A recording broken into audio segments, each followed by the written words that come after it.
Bom, boa noite. Hoje eu atrasei um pouco, porque a clínica veio até mais tarde.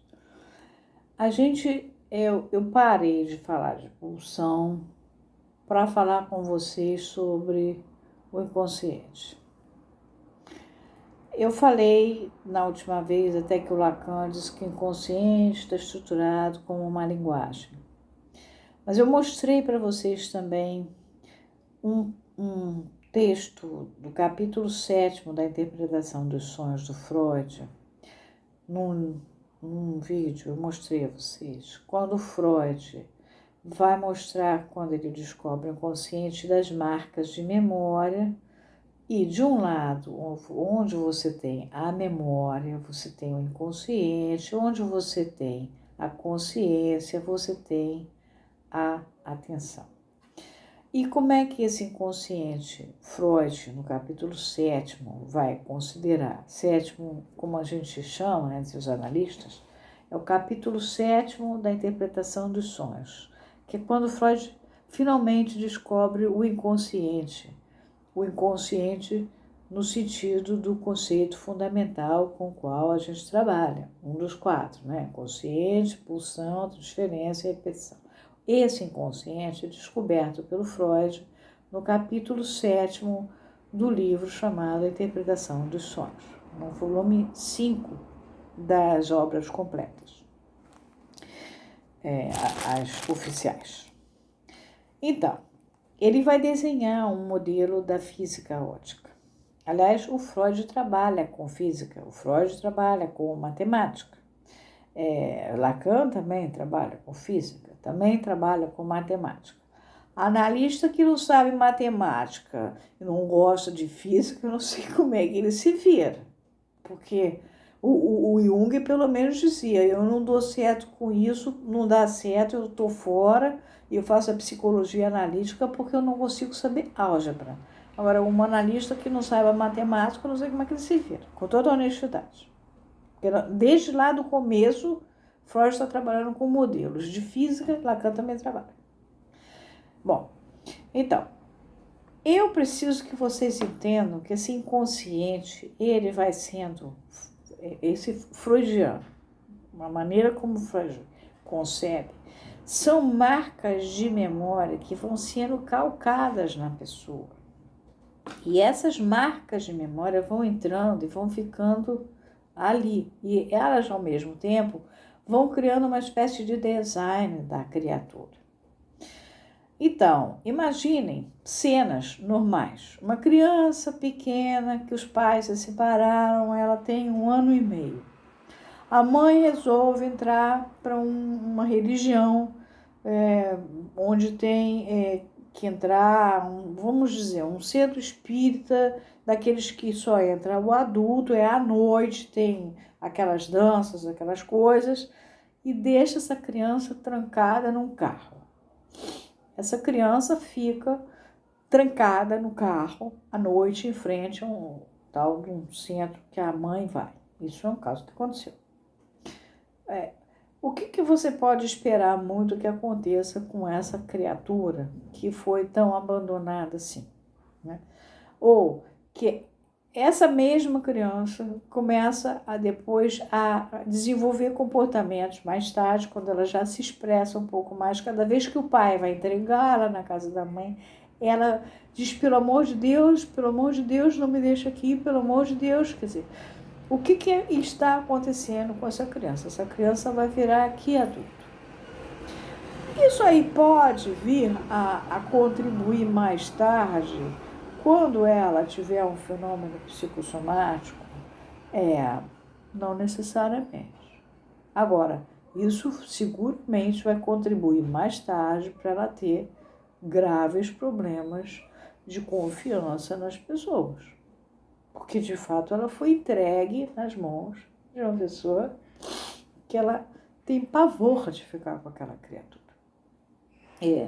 Uma criança que a mãe largou o pai, e aí a criança, e a mãe vai e casa com outra pessoa, tem filho com outra pessoa, essa criança é carregada para essa nova família, ganha irmãozinho novo, O padrasto vê essa criança bater no irmãozinho, coisa normal, as crianças se batem naturalmente, e surra, espanca essa criança é, no nível da loucura, só simplesmente porque ela ousou bater no filho que é dele, né? E essa criança é filho do outro marido. Também, como é que vai ser o esquema de segurança dessa criatura que é criada com uma mãe que não faz nada, não diz para o novo marido, como é que você bate no meu filho? Ou não chama o pai da criança e diz, olha só, eu preciso que vocês se entendam aí, você e o fulano, porque bateu no Zezinho, entendeu, por nada, só porque o Zezinho bateu na maricota, e afinal isso é um direito, né?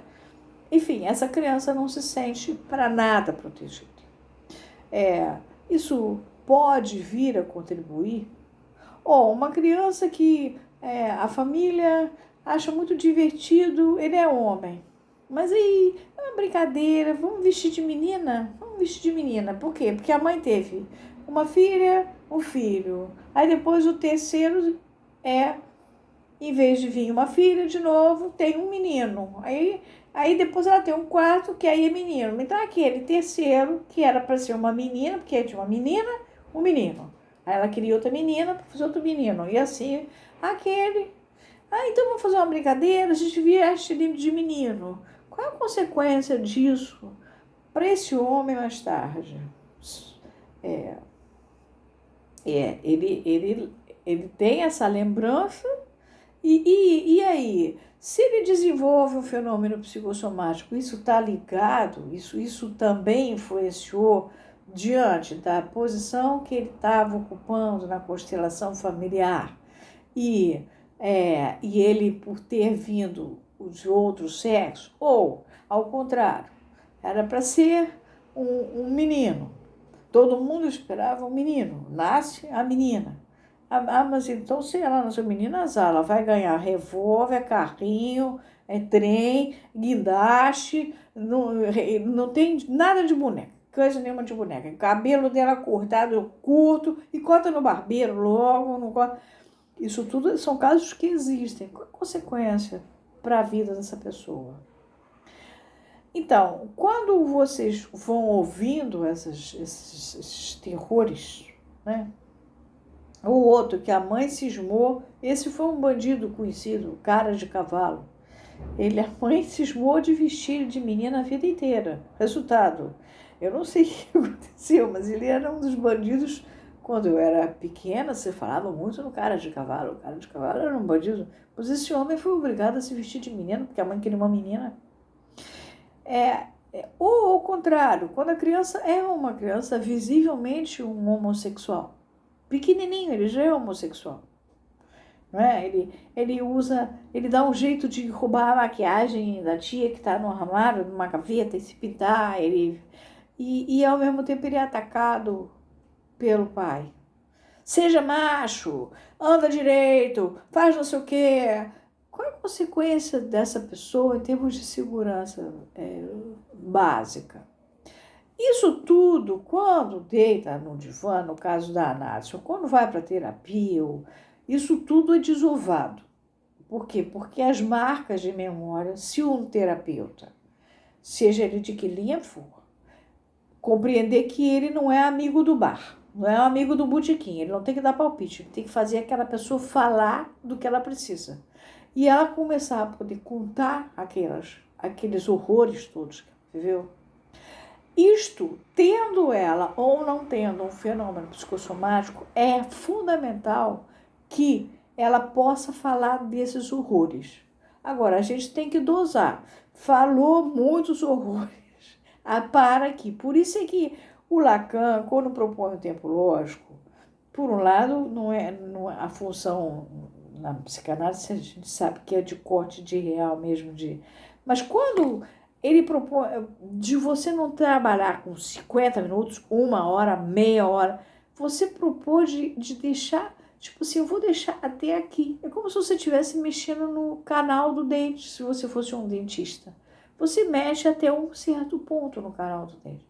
A pessoa tem que poder desovar esses terrores. Agora, se ela tiver com um fenômeno psicossomático, isso vai ajudar muito. Se ela não tiver, vai ajudar também. Ela precisa fazer essa terapia dela. E o analista não pode dar palpite, opinião. Olha só, você tem que entender, pacificar, ficar calmo, olha só, perdoar, nada disso. Entendeu? Nessa hora ele está simplesmente revivendo, relatando. A palavra mito, mito é grega, né? Significa trazer para perto o que está longe. Significa também puxar o fio da teia. Se você deixa ele contar o mito dele, que é, mas não é verdade, é como ele viveu. Daqui a uma sessão ele vai contar diferente. Por quê? Porque ele viu de vários ângulos. É porque vocês não viram o meu curso de Lacan. Quando eu trabalho a verdade do Lacan, a Letter, desvelamento, ela vela e ela desvela e vela de novo, vela e desvela de novo. Cada hora, aquela mãe dele é uma. Um dia ela é ótima, outro dia ela é terrível, outro dia ela é simpática, outro dia ela é invejosa, outro dia ela é a mesma mãe. Não, ele é um monte de significantes, ele é um enxame de significantes. Ele precisa falar. Essa mesma mãe que, por exemplo, deixou o padrasto bater, por outro lado, era a pessoa que levava esse filho para um parquinho, era a pessoa que fazia ele se sentir bem, que levava ele num bom cabeleireiro, que fazia ele fazer uma natação. Então, ela não é totalmente ruim. Então, ele está mentindo que ele está falando mal? Não, ele está falando a verdade. A verdade é a que desvela, está contando. Vocês têm que deixar. Vocês, terapeutas. E vocês que fazem a terapia, se vocês sentirem que eu vou para terapia, chegar lá, tudo que eu falo, o camarada está falando que não é bem assim, ontem você falou diferente, não. Então, isso está atrapalhando, porque você tem que botar para fora. Agora, também não é deixar esvaziar o saco todo de uma vez, porque é muito tensionante, é muito complicado. Então, entendam bem, eu peguei agora o inconsciente, por exemplo, estou falando dele, Qual é o inconsciente? O que o Freud descobriu lá no capítulo 7º. É o mesmo inconsciente que o Lacan vai falar e trabalhar no modelo de Schnatter? É inconsciente, só que o Lacan vai fazer um modelo mais evoluído. Vai. Ele está estruturado como uma linguagem, tá? São maneiras de falar. Da mesma maneira que eu estou podendo marcar vocês, hoje eu estou trabalhando com marcas de memória que vão ficando e que quando você deixa o camarada falar, ele bota para fora. E estou falando para vocês que também, quando vão à terapia, por favor, botem para fora. Se sentir que o terapeuta não segura o abacaxi, o que deixa vocês falarem demais, vocês saem de lá muito mal, então, talvez vocês precisem de um terapeuta que saiba dosar mais essa angústia. Vocês não podem sair de lá completamente mal. Tem que sair na medida do... me deu uma sensação de... já sai um pedaço. É assim, né? Tá? Então, hoje, o inconsciente foi trabalhado no sentido de marcas de memória e da importância disso. Tem que ser deixado trazer, tá? Das maneiras variadas. A mesma marca vai ser contada como a gente vê uma sala por vários ângulos. Né? Eu estou aqui nessa sala, ela tem milhares de ângulos, inclusive espaços diferentes na decoração dela. Né? É assim, tá bom? Um beijão para vocês. Esse é o 33.